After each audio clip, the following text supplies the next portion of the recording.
समय पहले तुम्बुरु नदी किनारे तर्कशिला नामक एक राज्य था। वहाँ अलग प्रकार के आलू रहते थे। उनमें से सुंदर और कोमली नामक पति पत्नी के 3 बच्चे थे, जुन्नू, मुन्नी और बन्नी। एक दिन बन्नी उसकी बड़ी बहन मुन्नी के पास जाकर, दीदी, कल रात जोर से बारिश आई थी ना, बहुत सारा पानी भी आया, वो पानी कहाँ चला गया? ऐसे पूछता है। ये सुनकर मुन्नी, अरे बाप रे, इसने शुरू कर दिया इसके उटपटांग सवाल। और क्योंकि वो उसका जवाब नहीं दे पाई, वो किसी के बुलाने का नाटक करके, हाँ माँ, अभी आई, कहकर चली जाती है। तब बन्नी जुन्नू के पास जाकर, भैया, वो कल रात करके वही सवाल पूछता है। तब जुन्नू, अरे इतना आसान सा सवाल, कुछ नहीं बनी, वो सारा पानी धरती के अंदर चले जाता है। ऐसे वो उसके प्रश्न का जवाब देता है। तो फिर धरती के अंदर बहुत सारा पानी है क्या? हाँ, हम जो भी पानी हर रोज उपयोग करते हैं वो सब धरती में ही रहता है।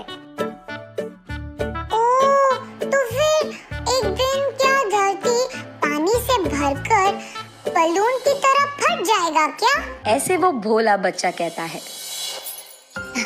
ऐसा नहीं फटता है, हमारा धरती बहुत मजबूत और ताकतवर है। जितना भी मजबूत क्यों ना हो, एक ना एक दिन तो उसे फटना ही होगा ना।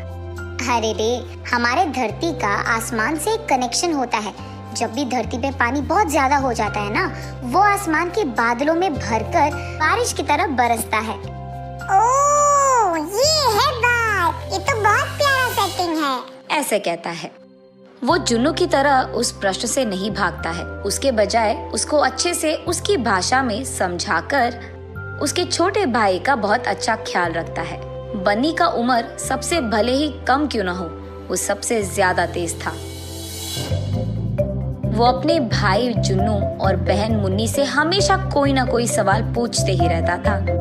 इन तीनों का ख्याल रखते रखते माँ बाप सुंदर और कोमली कभी कभी थक जाते थे, लेकिन उन तीनों को साथ में खेलते देख वो बहुत खुश होते थे।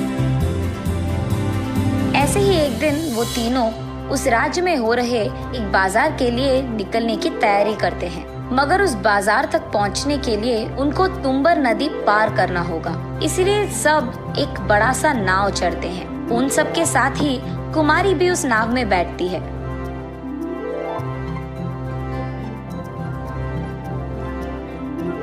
जब वो नाव में जा रहे थे, बन्नी को देख कुमारी ऐसे कहती है, आपका बेटा बहुत प्यारा है जी, क्या आप मुझे ये बच्चा दे दोगे?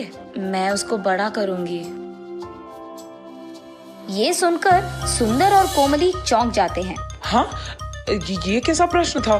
हम नहीं दे सकते, ये हमारा बेटा है, ऐसे वो दोनों एक साथ कहते हैं। मुझे माफ कीजिए, मेरे कोई बच्चे नहीं हैं, इसीलिए आपके इस प्यारे बेटे को देख मेरे मन में एक आशा उठी थी।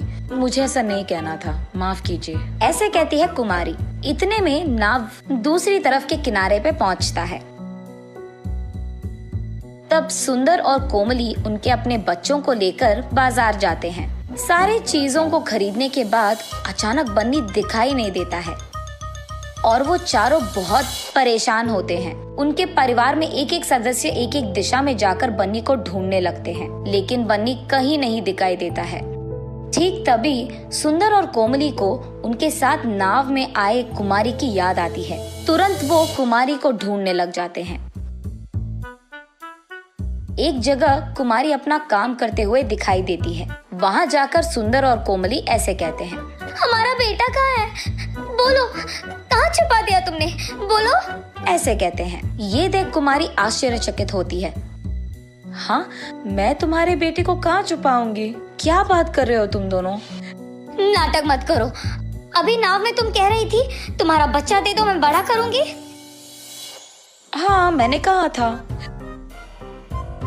तो तुमने हमारे बेटे को हमसे चुरा लिया? कह दो, कहाँ है मेरा बेटा? ऐसे जोर जोर से रोते हुए उसे पूछते हैं। अरे रे, तुम्हारा बच्चा मेरे पास नहीं है, मैं ऐसी लड़की नहीं हूँ, ऐसे कहती है कुमारी। ये सब दूर से राजा के भट देख रहे थे, इसलिए उन सबको राज दरबार लेकर जाते हैं। दोनों तरफ सुनकर वहाँ का राजा पुलकेशी, इस औरत को 2 दिन गिरफ्तार करके जेल में डाल दो। इसका घर, गांव, हर जगह ढूंढ लो। अगर तब भी बेटा नहीं मिला तो इस लड़की को छोड़कर उस बच्चे के बाकी निशानों के लिए ढूंढो। इस सब के दौरान 2 सैनिक बनी को लेकर वही राज दरबार में आते हैं।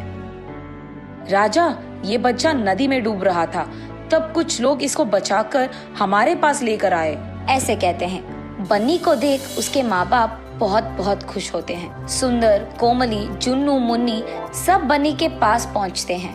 तब सुंदरी, देखा प्रभु आपने, मैंने कोई गलती नहीं की, मुझ पे झूठा इल्जाम लगाया गया था। तब राजा,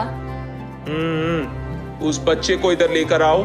तब सैनिक बन्नी को राजा के पास लेकर जाते हैं। तब राजा बन्नी से ऐसे पूछता है, बेटा बन्नी, माँ बाप को छोड़कर तुम कहाँ गए?